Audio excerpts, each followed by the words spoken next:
So the first thing that I'm going to talk about here are the three building blocks of geometry. So again, just kind of watch and follow along as I go through these. Okay, the first building block of geometry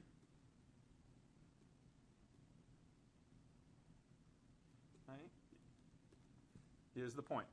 Okay, a single point is what everything begins with. Okay, it has no dimensions. It identifies position or location only, okay, but it's just a location somewhere in space. So if we look at this, the tip of this pen right here, okay, this represents some unique position in space. Okay, that's a point. It doesn't physically exist. Okay, there are no real points anywhere. Okay, they're theoretical, and they're just a location in space. Okay, so again, they have no dimensions. I'll review that again, and they're simply a position or a location in space. Okay, when you're looking at a point, okay, you can name a point one single way, and that is a point's going to be labeled with a capital letter, and you're simply going to label it in that way. Okay, so this would represent point A. Okay, and again, has 0 dimensions. Now, if you string a bunch of points in a straight arrangement, okay, so if you include this and you just go infinitely in that straight arrangement, okay, and again, if you kind of think about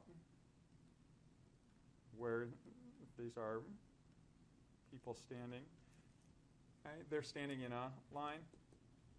Okay, so a line is the next building block of geometry.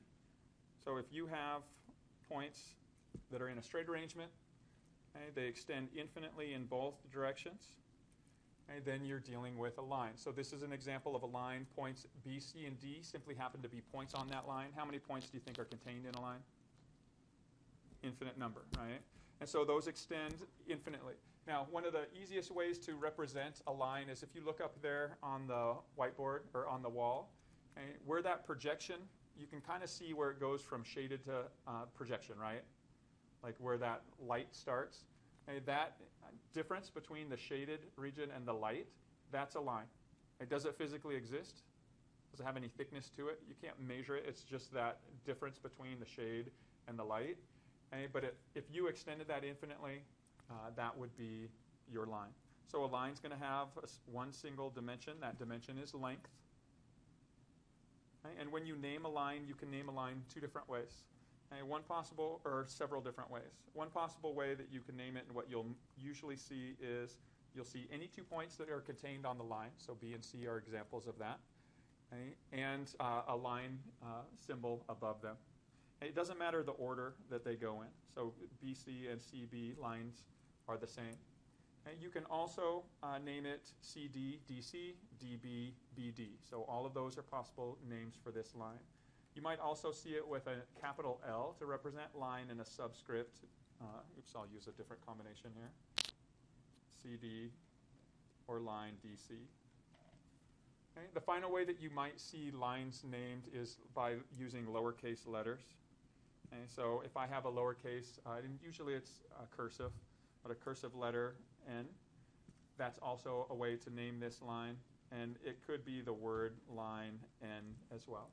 Okay, so those would be the different ways that you're going to see lines expressed. All right, the final building block of geometry is if you took and you put an infinite number of lines together. So if you just strung lines in a flat arrangement, okay, those form the last undefined term, and that's a plane. And so when you're looking at a plane is going to be formed in a second dimension. So now it includes points off of the line. So if you have point E, F, G, and H now, okay, those all together fall on a single plane. Okay, like lines and points, or like a line, a plane is infinite in its length and its width, so it adds a second dimension of width. Okay, so now that's a 2-dimensional element.